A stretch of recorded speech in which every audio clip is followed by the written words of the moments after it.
Welcome in, everybody, to episode 41 of the Seven Figures or Bust podcast, the number one podcast in the world for growing your insurance business. I was going to put that in there.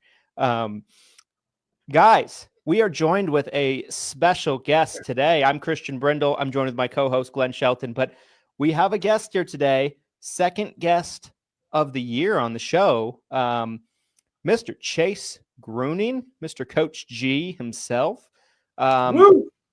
Excited, guys. We have an awesome show scheduled for you today. First off, Chase, how is Monday morning treating you, my friend? How are things in Tennessee? Cold. Okay, we don't ever get this cold, but we're cold. But that was an awesome intro. I want to take I got to see the intro on this side, and I'm like, this is cool. That was big time. So I'm always bummed when it's over. I want it to go like another 30. I'm like dancing. I'm like, come on. I'm like, oh, it's over already. We need to make it longer.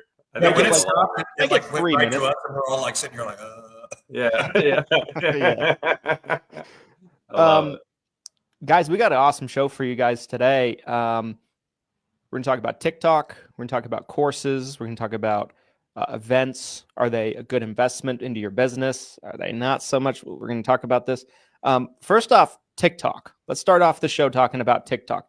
So for any of you that don't know, there's been some drama around TikTok. And I only bring this up because there's a lot of agents that I know that actually get a lot of business out of TikTok. They've developed almost like this business model around TikTok.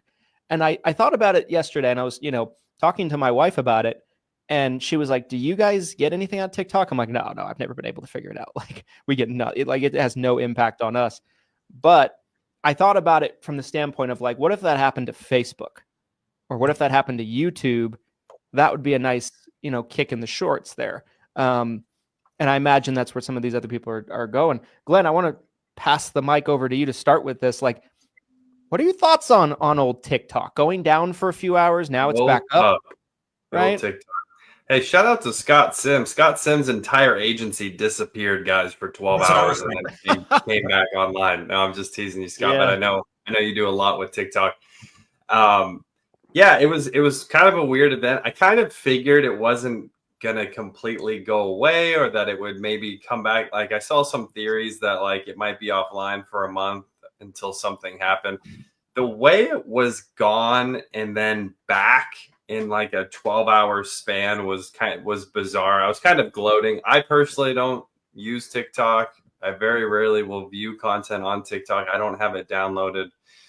But my wife uses TikTok quite a bit, and she watches it all the time. And so I was kind of gloating. I was like, TikTok's gone. I was like, no more TikTok. And then literally before I could even like finish gloating, it's back. So that was an interesting spin. I think the takeaway, though, when I'm watching the business side of this, and there was a ton, it really opened my eyes up to how much business is going on TikTok, the TikTok shop, the content creators, the marketing that's going on, the lead generation. There's a lot going on TikTok. And this kind of opened my eyes to it as I'm hearing some of these numbers, the billions and billions of dollars that is essentially, of commerce that's happening on TikTok. But the takeaway for me as a content creator, as a business owner, is the safety of diversification.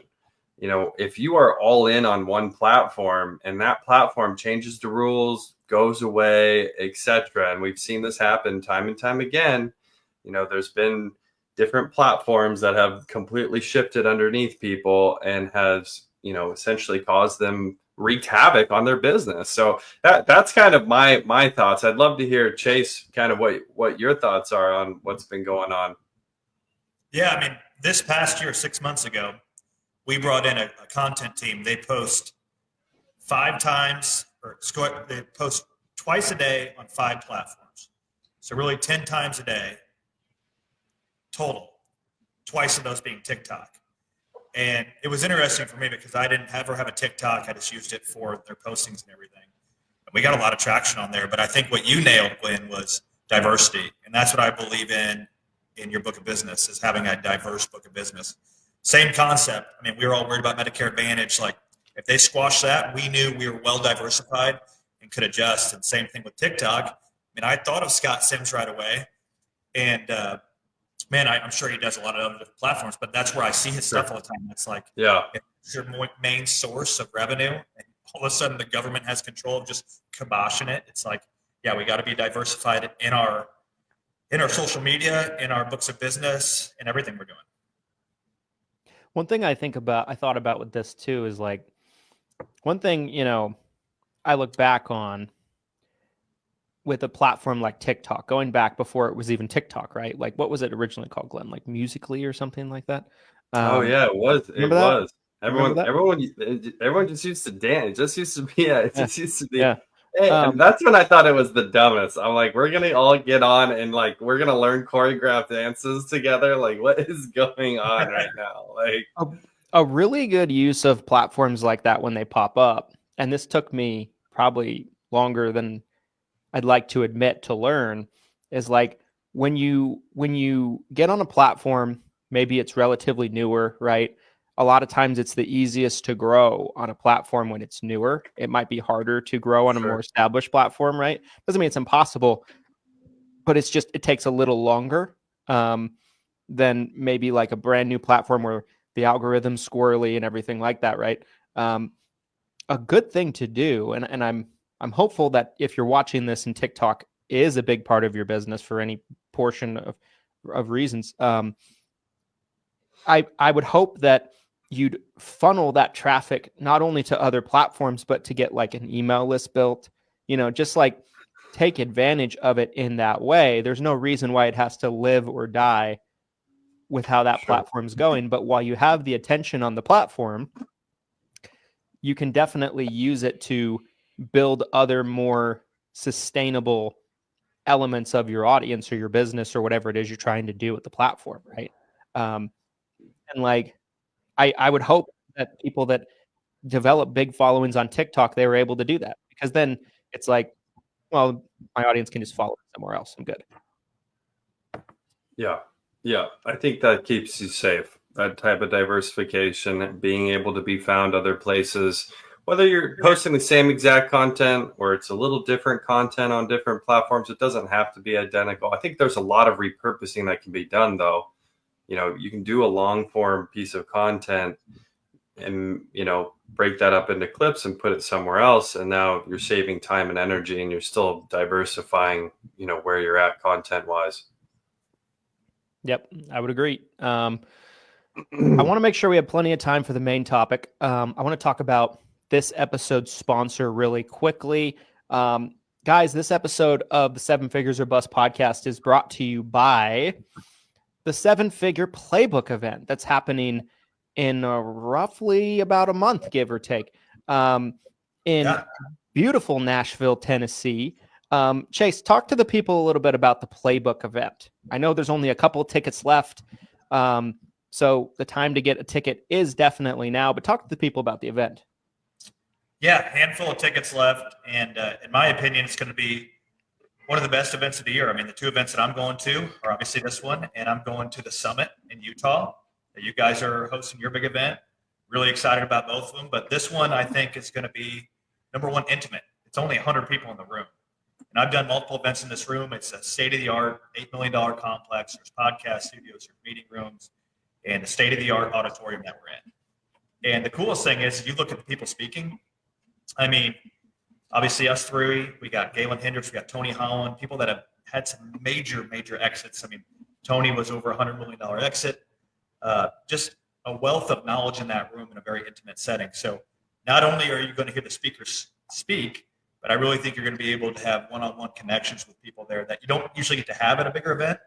And Nashville, Tennessee, we've hosted a lot of events here. It's just very conducive to an event. I mean, you got like 40 hotels within a mile. You got all this entertainment. If you're coming, I would advise you to make a long weekend. Tail on a day on the front and back end and really enjoy the city. There's so much history, so much fun things to do. I mean, it's really going to be a unique experience for anybody involved. And I'm excited. I mean, I've never met Glenn in person, never met Galen in person. There's a lot of people that are coming there that I've never met. It'd be a great opportunity personally, selfishly, just to network with a lot of people in the industry that are really high performers. I look at the guest list and I just see a lot of high performers on the guest list, which says a lot about the event. I think it's going to be a really quality event. Yeah, I totally agree. I mean, the speaker list is just phenomenal, you guys. So you look at any event, the first thing I always look at is the speakers. Anytime there's an event coming up, especially when it's like close and you don't know who the speakers are, that's where I'm like, because you don't know what you're going to get. Like, there's been events that I've personally gone to, and maybe like there's not a lot of emphasis or talk about who's speaking. And then and you don't think anything of it. You're like, oh, I'm sure it's gonna be great. It's gonna be great. And then you go to the event, and there's a lot of pitching. They don't talk about the speakers because they don't have any speakers. Or very few speakers. And so I think an event, really, you can just see, it's going to be just a banger based on the people that are talking. Outside of just the three of us, I think all three of us bring a ton of unique information and value to the table. But outside of us, there's some real amazing people that are speaking, like Chase said. So I'm super excited about it. It's coming up here pretty soon. Chase, how many tickets do we have left? Not that many left, right? If I remember right. I think we're right around 5. But do we want to make a major announcement today, or should we wait? Let's do it. There's a question here in the chat. And guys, if you have any questions, comments, please comment below this video. We also do Freebie Friday every Friday. So anybody who comments on a live stream, you get automatically entered into a giveaway that happens every Friday. So not only are we going to get back to you with, potentially answering your question, but you could also win just by commenting. So there is a question here from Samantha. If we can't make it to this event in person, will it be recorded and available for purchase? I think that ties in nicely with the announcement. Christian, you do the honors. What are we doing for the industry? Yeah, guys, for anybody that's not going to be able to come to the event in person, we are doing a free live stream for all. And so that way, like, you can watch the event live as it's happening, even if you can't make it out. Now, that being said, being there will be an experience that's unlike any other, right? So, like, if you're on the fence of coming, there's a few tickets left, I would 1,000% recommend coming in person, opposed to, just settling for the live stream. But if you can't come, you genuinely can't come, right? Schedule conflict, whatever the case might be. This is a great alternative, and we want to bring as much value as we can to as many people as possible. So super excited to announce that, and of course we'll be putting a post up in the Facebook group later on this week talking about it as well, just in case you missed this show. Quick story about going to an event in person. So I met you at 8%, Christian. Yes. And we went to lunch together, had talked to you beforehand about meeting up. That was a good place, by the way. Yeah, it was a great burger. Yeah, it was a good burger. Coors Light, too, to wash it down. Yeah. But long story short is that event, meeting you in person, going to lunch, led to the collaboration we're doing right now. Without me going in person, we would have never had this opportunity. And my point being is we have a couple seats left, but who knows the collaborations, the different things that are going to take place from meeting somebody in person for the first time. It's going to leave far outside of the event and may completely change your business. And I've only been to a handful of events, and I know we're getting into events on how to choose them, when to go to them. I've been to like 3 events in my life, and every single one of them in our industry, 3 events. Every single one of them has changed my life. I mean, this partnership, I think, will go far beyond this event, and I'm just excited about that. And I just encourage people that haven't gone to events or are on the fence about events, when you choose the right one, it can be really life-changing. Agreed. I mean, so many things that have been either transformational partnerships or, folks wanting to work with us, do business with us in various different capacities, have really started at conversations that took place at an event. Certainly there's so much value that can be gained from, the content that takes place from speakers at an event, for sure. But a lot of it as well that people talk about a lot, but I still feel like it's underrated, is those outside after the event conversations, the lunches, the dinners, meeting up early for breakfast, something like that. And just getting to really talk shop and, just kind of share ideas. And you never know what kind of partnerships can take place from a relationship that forms in an event. So anyway, guys, get your tickets. We'll be putting out information soon on the live stream and how you can register for it. And yeah, super excited for the event. And for those of you that have bought tickets, I can't wait to spend some time with you. I've never been to Nashville before. I was talking to somebody about this the other day, and I'm excited. I'm excited. I've teased the idea of us doing a party bus. I still am not letting that go. I want to figure this out. There's hundreds of them, so you can make that a game time decision if you like. But I'm all in. Game time decision. Yes. All right, guys. Let's shift gears to the main topic of the show. One that I feel like is a very polarizing topic, even though I don't know if it should be. That there's a lot of conversation about. I feel like quite a bit, and that's paid courses, like paid trainings, things like that, and paid events like the Playbook event, like the Summit. Are they total waste of time? I just want to jump in now. We just finished talking about our event. Total waste of time. Don't go to industry events. You're wasting your time. You could be growing your business. This isn't even up for discussion. I think we can wrap the pod early. Thanks for sharing. Thanks for being here, guys. Thanks, you guys. We'll see you next episode. I think there's some interesting perspectives on this conversation, right? Because for sure, I don't believe it's necessarily a black or white thing, right? Like, so someone could go to, let's say, event A and maybe have an experience where, there's been a couple of events over the years that are high profile events that I hear, like, every time it's ever brought up by somebody that went, they're like, it was bullshit. It was a waste of money. Sure.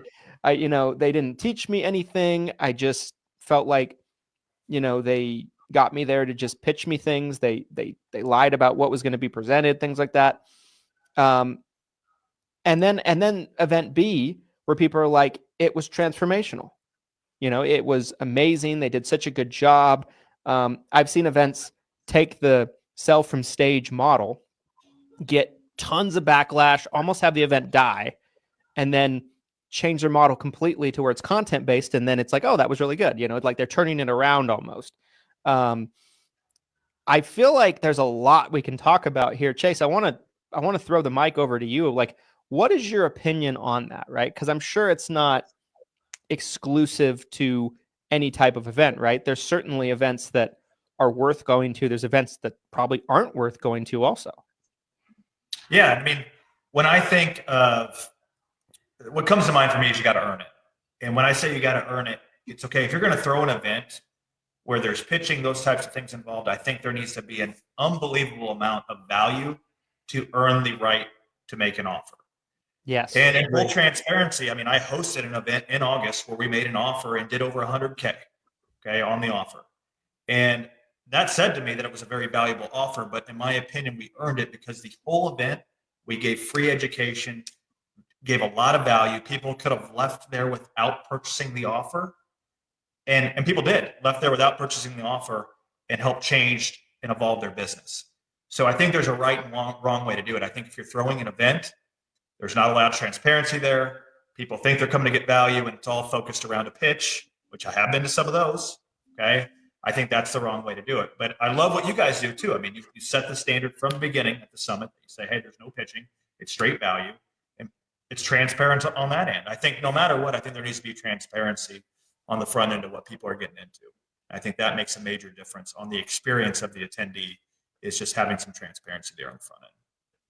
Before Glenn, you chime in, I wanted to say something. Like, I feel like sometimes people get the idea that, I am anti pitches or anything like that. Not at all. I think, Chase, you just surmised my entire viewpoint on it. I think if you're providing great value and maybe you have an offer of some kind at the end of something, that's great. Obviously, the summit's a different animal. The summit's designed to be 100%, but we certainly do trainings, webinars, different kinds of things where we try to jam pack it with value, and then at the end we might be like, we might present an offer that expands on what they learned, takes it to the next level.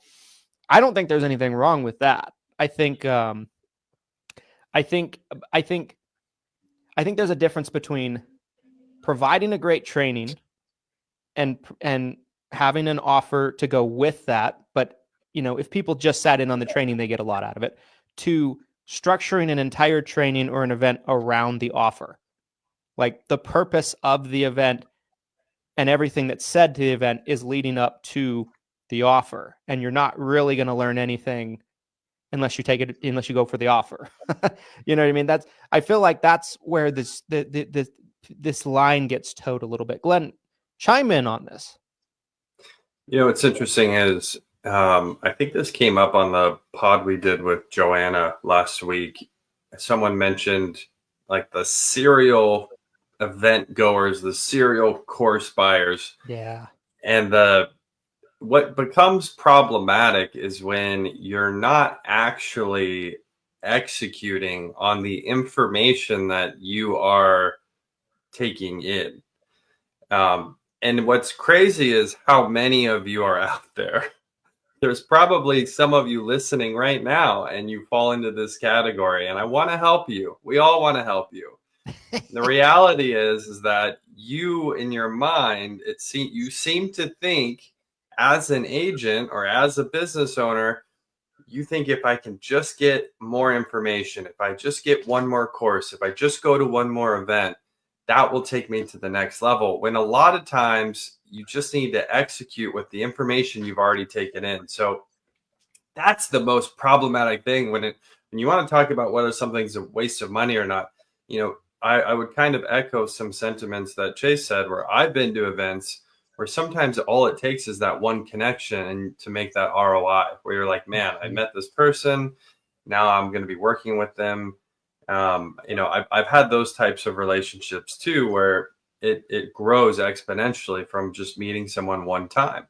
So I think most events and, arguably most courses, I think courses might be more of a gray area, but I would say most industry events, most of the main industry events, you can probably go to and get some sort of ROI. Now, some might be a better fit for you than others. And that comes down to kind of, I think, your personal preference and maybe where you're at in your business. But the idea of, waste of money, in my mind, I'm thinking, well, what's a waste of money is if you don't get a return on your investment. If you are taking, a couple days away from your business, you're spending money on travel, you're spending money on the ticket to go to the event. I mean, you're talking about a potential investment of, $3,000 to $5,000, depending on where the event is and how long it is. So a waste of money to me, by definition, is, are you going to get an ROI on what you just spent? Right? Yeah. Yeah. I think one thing too is be an educated buyer. Like, don't just go to a freaking event to go to an event. Like, have a purpose. Like, when I went to 8%, full transparency, the main purpose was so I could have lunch with Christian and talk about a possible collaboration. That was the end goal in mind at that event. I went to an event with Justin Thomas and Josh Lustig. I had a very optimized sales system. I needed a lead gen, so I bought that. Now we own it in our agency. It was very, very tactical for me why I went to these events. And I think that's really important, is when you go to an event, have an objective in mind that you go there, that you know that you can check off the list. Don't just go to an event because it's just something to fill the time. Yeah, 100%. I think Glenn, you bring up such a great point, and that is like there is a real thing, I feel like, with a lot of people that are avid event goers or training purchasers, to where they get this sense of accomplishment by going. It's a dopamine hit that makes them feel like they're working, right? And they're progressing just by being there, right? Yeah, and maybe they are to a certain extent, right? But like, to fully maximize the potential ROI that you could accomplish by taking part in the event or taking part in the training, it's like people like the feeling of feeling like they're leveling up, but they don't always want to go through the work of implementing what they learned. And is what it is, right? To implement something that you learn, there's always some kind of work involved. But people don't like the feeling of that process. They like the feeling of, you know, I'm sitting in this room and my life is being changed. You know what I mean? Well, this has changed my perspective on giving away value too, because once you understand that I could give you a blueprint to everything I've ever done that created success or created wealth for me in my business, in our business, and give those strategies away. And the reality is 99 out of 100 people would never actually implement the secrets that you're giving them. So it gives me more peace of mind to know that, like, listen, I can give away true value. And even if one person out of 100 actually executes on, bravo. It's obviously taken a lot of time and energy and effort to grow a business beyond just the idea. The execution's everything, right? I mean, that's a saying I live by, is like, ideas are cheap, execution's everything. So I am so much more confident to give away value, to give away really cool, interesting, unique ideas, whether that's something that's currently being worked on or has been utilized previously, because I know I'm not creating 100 lead heroes tomorrow that I have to go to war with. That's just not how it works. So it's problematic, but I think from the value provider's point of view, it can almost be like a peace of mind that I get from. I don't know if that's like a backwards way of looking at it, but the reason I say that is because at the beginning, when I used to give away value or I used to talk about things I was very guarded. I was very guarded because I was nervous. I was like, I'm going to give away this thing that I'm working on, or this thing I did, and everyone's going to know. Yeah, everyone's going to know. And my business is going to go down, Yeah. Yeah. I mean, I have had that when I first started speaking on stages. I had the feeling where I would put together my presentations, and I would be like, I'm giving away too much here. I don't want them to know that that I'm doing. I want to keep this one to myself. And I think what helped change my perspective was, I'll give a shout out. It was actually something that Justin Brock said to me years ago, where he said, we were having a conversation about this very thing, private conversation, and he said, he's like, I could put out, he said exactly what you just said, Glenn. I could put out, every little detail of how I run my business, and a huge majority of the people wouldn't do it anyway. The amount of people that will implement it are so small. So who cares? And I was like, what a great point, and true, and a good perspective. And that really helped me change my thinking to where now when I'm putting together a training, now when I'm putting together, a presentation for an event, like one I'm working on right now for the playbook event, I go into it to being like, how can I make this as good as possible for the person that's sitting in the audience? Yeah. And not worry about that. I feel like Chase has that same perspective. I feel like I'm always seeing Chase giving away the goods, giving away the secret sauce. Yeah, I was about to tell a story. Like Justin Thomas, he came to our event in August. He's like, dude, he came up to me at intermission. He's like, why are you giving your sales system away? At the event, I literally taught everything verbatim that I teach everybody. I go, Justin, I could teach this in verbatim to everybody, and very few people will actually take anything out of it. It takes repetition. It takes mastery. And just like I always say, when I was coaching, when I was playing, every day we did the exact same drills before practice. Like, it takes repetition, it takes mastery. And that's what people don't understand, is you literally have to do these things every day for a consistent amount of time before you start seeing the needle move. And I'm preaching, teaching, and coaching about, hey, you're not optimized until you get to $1,000, really $1,200 in my mind of first year commission per client. It's really, I make it sound easy, but it's really hard to do, and it takes mastery, discipline, and time. And that's why I'm so forthcoming with always teaching stuff. I teach the same thing every day, but that's what people need, is they need consistent training every day to really move the needle, in my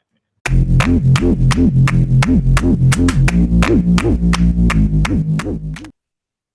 With hundreds of insurance agents and agency owners at the event, this could not be a better opportunity to spotlight your business. If you're looking for a sponsorship opportunity and where to spend your sponsorship dollars this year, the Seven Figure Medicare Agent Summit is the spot to do it. You can have your own booth.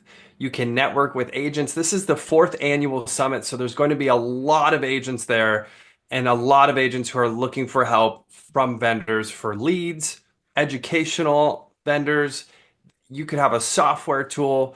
There's so many great vendors that we've had in the past, and we're looking at a lot of great opportunities for businesses to sponsor at the Seven Figure Medicare Agent Summit. So if you are looking for a sponsorship opportunity, make sure to check out sevenfiguresmedicareagentsummit.com. Get your tickets today while they're still available and reach out about sponsorship opportunities. We'd love to have you involved with the Seven Figure Medicare Agent Summit in 2025. Now back to the show.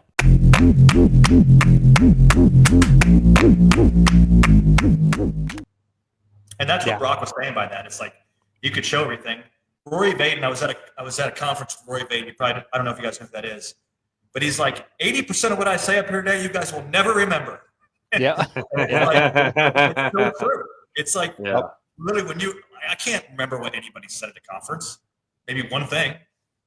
I think also too, I've been to so many events now. I've been involved in so many events, and one thing I see that's a common thing that happens at events is people that come in that are enthusiastic, that have full intentions of, taking things back and executing. They'll walk away. I saw someone at the summit last year come up to me and they showed me they had like 8 pages of notes at the end of it. And I remember asking her, and I was like, so what's your plan? I'm like, what are you going to implement? She's like, well, hopefully all of it. And I've seen that many, many times from people. And the advice I gave to her is I was like, if you want my advice, I would pick a few things that you feel like are the most important, because trying to implement all of it and changing your entire business overnight is going to be overwhelming. And you're most people that take that approach, they don't follow through with it. And then they end up implementing nothing, so maybe start with a few things and then come back to it later, implement a few more things, one step at a time, if you will. I think it's almost like this, especially at a conference, right? You have so many speakers that are come with so many different perspectives, different ways of doing things, and you want to take it all and you want to do it all. But that's probably not realistic, right? Yeah. I think I like the number 3 personally.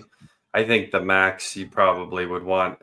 Again, I've taken this from other really big business owners, the podcast. And personally, when I've tried to execute on 10 different things at once, which I've attempted that, and it almost never works when you do that. So, and I feel like Christian and I, over the past 12 months, we've gotten pretty efficient at, trying to flesh out priorities. Yes. Fleshing out what's the priority here, because it's, I also like to say, like, you can do it all. You just can't do it all at once. So it's like, what's the priority? What's the top 3? So maybe at an event, you can take 10 pages of notes, but then maybe you're really looking at it in a very pragmatic sense of, okay, what's really like the top 3 things I need or I should implement right away. And Chase, I love the sports analogy too. I think back, my son's 6th grade basketball right now, and I've been looking at some OG Kobe Bryant clips, and some of his interviews are just incredible. When you really understand the amount of work that he put in to get to his level, everyone sees the all-star level, right? Everyone sees the players who are at the top of their game, and it can be any sport, right? But, with Kobe specifically, there's this interview when he's talking about when he really went to the next level. Is he said he was, really mediocre around, I think it was like around 7th grade, 6th grade, around the age my son is. And he was saying how the average kid plays basketball probably about 3 hours a week, right? Maybe 90 minutes of practice twice a week. Like, that's probably about what the average kid's doing. So his mentality was, well, what if I practice 3 hours a day, 7 days a week, and I'm putting in 21 hours of practice, of repetition, versus the average kid who's only practicing 3. He's like, I'm going to quantum leap. He's like, that's when I made my quantum leap, because after doing that week after week after week after week, he got so far ahead of the others. I mean, it wasn't even close. It wasn't even close. And I think it works very much so the same way in our industry, right? As a salesperson. And when you're talking about lifetime client value, cross-selling, how can you perfect your own sales process? How can you perfect your sales pitch? How can you increase that lifetime client value? How can you do all of these different things? Well, putting in that repetition, that time and work, that execution, that's how it gets done. So I love that analogy, Chase. I think I got a pretty strong take on this. I've been preaching optimize then amplify. And I think a lot of people take the shiny object that is marketing right now, and everybody wants marketing. Okay. I believe that you should not amplify or throw marketing on something that isn't optimized. For example, a lot of people sell 1 or 2 policies per person, maybe have a $300 to $600 annual first year commission. We're trying to get to $1,200 first year commission is the bar. And then we amplify that. We pour gasoline on with marketing, paid advertising, everything else. Now, if somebody's only making $300 to $600 and we spend the same amount of money on marketing, but we do $1,200, we are optimizing something, or we are amplifying something that is perfected and optimized. Whereas somebody else over here, they're just optimizing something that's not very good. Amplifying that's not something very good. So in my opinion, you have to optimize first, and then you amplify with marketing and all these advertising dollars. And that's when you really have something special, is when you're optimizing and you amplify it. I think the Kobe analogy is so interesting to me, because him of all people, right? Like, I remember in high school, watching a lot of Kobe when he was playing, and he was somebody that would take the most ridiculous shots, right? We have all seen it, where it's like there's like 3 Kobe. guys on him and he's like fading Kobe. back, and it's like, there's someone pulling on his jersey, like someone that's like punching him, it still goes in, and people would be like, look, he shot. I heard that all the time, and I'd watch games with friends and things like that. Oh, so lucky, it's like the whole team's on him, he's fading back. Yeah. And it's like, no, he would practice those shots when you weren't looking, when you weren't around, and he's ready to take those in the game because he was practicing those shots, and I think I come back to something that one of my favorite books I've ever read is Outliers. Outliers is a tremendous book studying the highest performers in sports and business and just different. That's on my nightstand right now. I haven't cracked it yet. It's literally on my nightstand. It's a coaster.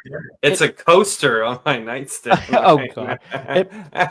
We did a top producer trip for our agents last year in San Diego, and it was I always give a book away to our agents at those things, and that was one of the books I gave to everyone, and I encourage them to read it. It's what birthed the famous 10,000 hour rule concept, to where to be an expert in something, you have to spend 10,000 hours doing it. And I think if you look at the people that are the highest performers in various things, our industry is no exception.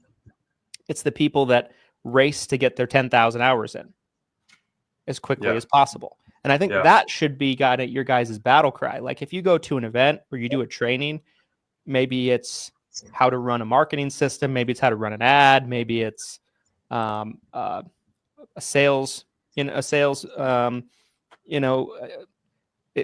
it's a sales script, or presentation, or how to position a cross sell, whatever it might be. You should look to implement it going into it with the impression and the goal of, I want to get to 10,000 hours mastering this, because then you truly, by definition, will be an expert at it, and you'll be refined. You'll work out all your kinks. You'll get to a point where you're doing it as good as you possibly can. And you've mastered it. And then you can really just, scale it up. Yeah. I mean, I think Kobe is genetically more talented than the average person to play basketball? Yes, I do. I think he was probably built for it, right? In some ways, but the other piece of this, the bigger piece that most people miss, is he did exactly that, right? Is he raced those 10,000 hours, and then he raced to the next 10,000 hours. Mm-hmm. And he kept going further and further and further. And it's just, again, it starts to really compound. When you walk onto a basketball court and the guy next to you has played 50,000 hours of basketball and you've only played a few, like, what are you doing at that point, right? I mean, it's not even comparable. I love that. I need to read that book. It's funny. My sister-in-law gave me that book. She was telling me how good it was. It's just sitting right there on my nightstand. There's a question here on the stream. Again, you guys, we'd love when you have a question or a comment about what we're discussing. Please feel free to drop it below. Again, we do Freebie Friday every Friday. So if you comment on the live stream, you automatically enter into a giveaway that we do every single Friday. So this is from Brianna. I guess this isn't necessarily a question as much as a comment, but I think it's something we should potentially discuss here. I was told a lot of it is belief. Paying $5,000 for an event to learn how to make $100,000 would be a no-brainer. But do you believe you'll actually execute on it? If not, then you won't spend it. I think this is really interesting. The idea behind, it almost negates what it is you're buying. Right? It almost negates the training or the event. It's almost like if you believe it, you can achieve it. And if you don't believe it, it doesn't matter how good the event is, right? You could be the best event in the world, but if you don't believe in it, you won't see any ROI from it. I mean, what do you guys think? I think about, as you're talking, I think about people that have bought 7-figure Medicare U, right? Yeah. And this certainly is not everyone. I mean, there's a laundry list of people, and you guys can go to 7figureuniversity.com and see them for yourself. Real testimonials of people that have gone through it. And we've talked about it a lot before. It's a business in the box. But people that have had tremendous success stories and positive things to say going through it. There's other people that will buy it. In some cases, spend thousands of dollars and they never log in. I can see. Yeah. And that is such an interesting concept to me because I'm a big believer in education and leveling up my skills and everything like that. I've bought a ton of courses over the years personally, in areas that I feel like I could hone my skills in or something like that. And I can't ever think of a course. I couldn't wrap my mind around paying, let's say, $1,000 for something and then never using it. Right. Even being where we're at today, like we could spend $1,000, the sun would shine tomorrow. We get no ROI from it. We'd be fine. I'd be fine. Let's say I'm not saying Glenn has to pay for this course. Yeah, don't loop me into this. Don't loop me into this. But I can never understand that mentality of like, okay, I'm going to make this investment and then I'm never going to come back to it ever again. I think it's just this procrastination thing that people have, like people procrastinate. I think that's a real problem where it's like, oh, I'll log in tomorrow. Oh no, I don't have time today. Maybe I'll log in next week. And it's tomorrow never comes. That's probably the simple answer. But it's, it's going through the hard work of taking advantage and implementing what's at your fingertips. And a lot of people just, they don't do that. And I think that's where the biggest tragedy lies in some of this. What do you think, Chase, about, how does belief play into this, into an agent's success? I think it's a major factor. I mean, you think of it this way. If you were given a car versus you had to pay for a car, which one would you value more? There's no doubt. The one you pay for. Right. The one you pay for, you value. When you pay for something, you value it. You associate significance with it. You're going to take better care of it. And that's the same thing I've seen firsthand with courses, whether I paid for them or we've charged people or haven't charged people or whatever. The people that pay for something value it and implement it. So I definitely think there's merit to belief more than anything. Yeah, my first thought when I was reading that comment was on the lead side. Obviously, guys, with Lead Heroes over the years, I've seen agents who I knew did not believe in the lead when they got the lead, and they were nitpicking it before contacting it. And and what's funny is initially I fought to make them believers. Initially my reaction was like, no, like, hey, just trust me. Here's some tips, here's some scripts, here's some, processes, like, trust me, just work the lead. But now I don't waste my energy on non-believers. It's too much work. If you don't believe in it and you're already thinking this is going to suck before you even try calling a single lead, on to the next. I don't have the time or energy to make you a believer. You've got, the mindset is almost everything with that lead. It could be the best lead in the world. It could be the worst lead in the world. If you go into that call, that appointment, and you are already thinking this sucks, you're probably not going to see the ROI that you want. It's also going to show through, right? Like the client is going to feel it, like, you're not going to pick up the phone very enthusiastic. They pick up the phone, your energy's low. You're not tight on your sales script and and the way you want to nail your tonalities and everything like that, right? So yeah, I think that's a great point, and I think that's a great analogy. I think it's like there's a lot of people that have made up their mind before they even try something, and they'll kind of begrudgingly buy it. It's almost like subconsciously, without them realizing it, they want to buy it because they want to be able to say it didn't work. Yes, there are those people out there. That's real. Those people exist, right? That's real. That is almost so like real. They're paying for that experience so they can come back and be like, Glen's leads. I know it sounds crazy when you say it out loud, but that is so real.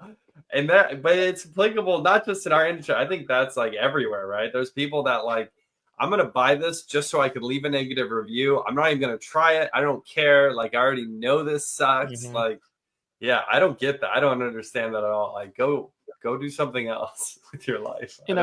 When I join, when we sell our business in the future, potentially, and I get bored and I join a multi-level marketing company and I invite both of you guys to one of our opportunity sessions, locking the door behind you as you walk in, I'm going to bring up this conversation right now. Be like, you made your mind up before you got here, you guys. I love it. Oh, you guys. Awesome episode, you guys. This was a great show. I want to quickly, just one last time before we move to final thoughts. I want to talk about Playbook event one more time. Guys, February 24th, 25th, right, Chase? Do I have the dates right? February 24th, 25th. You got it. It only took me 3 months to get the dates down. You got it closer, maybe. February 24th, 25th, Nashville, Tennessee, you guys, the Greatness Factory. Make sure that you're there. It's going to be an amazing event. Watch for more information on the live stream. And I'm super excited to get to hang out with a lot of you guys in Nashville that already have bought tickets or you're going to buy tickets. It's going to be a blast. And I'm really excited about it. I'm hoping that it warms up by then, because normally it's cold here this time of the year, and it's cold, but it's not like snowy. It's very odd. East Coast is where all our snow is. Late February, we should be much better. Good deal. Good deal.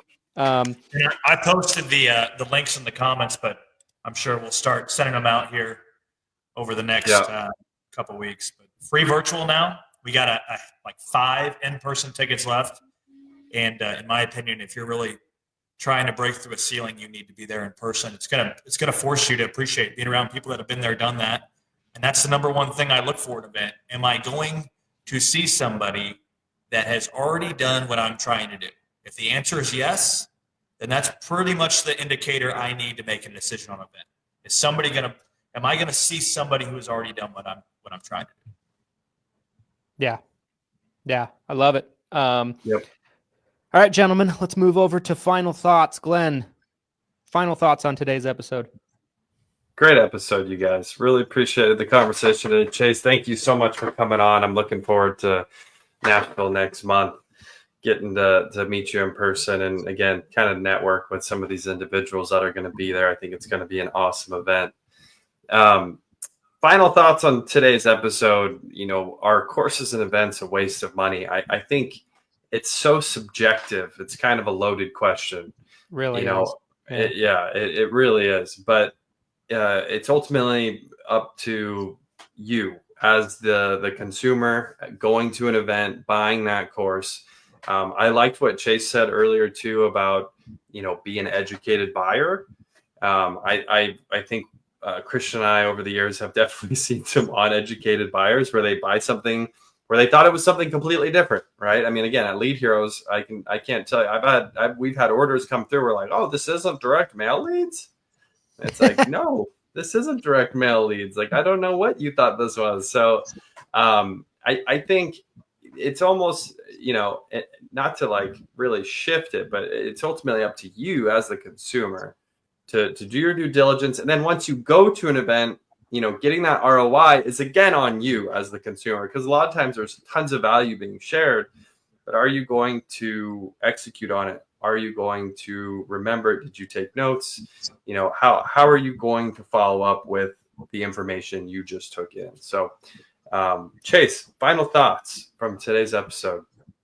Yeah, really appreciate you guys. It's been a fun collaboration and getting to know both of you, and excited for National. I think it was a really great topic today. And my simple recommendation, I always say in our sales process, always make a recommendation, right? You are the expert, make a recommendation. I've been to events, I've hosted events, I've bought courses, I sell courses, I do all these things. The one thing I would say is, yes, they're of value. They're absolutely of value. But two things I always look for is, does this person have a demonstrated capacity? Have they done what they're showing you to do at a high level? Okay. Do as I say, not as I do type of thing. Are they doing as they say? Right. And number two, like I said, be an educated buyer more than anything. I think number three, a bonus one, is look for people that are giving out value for free.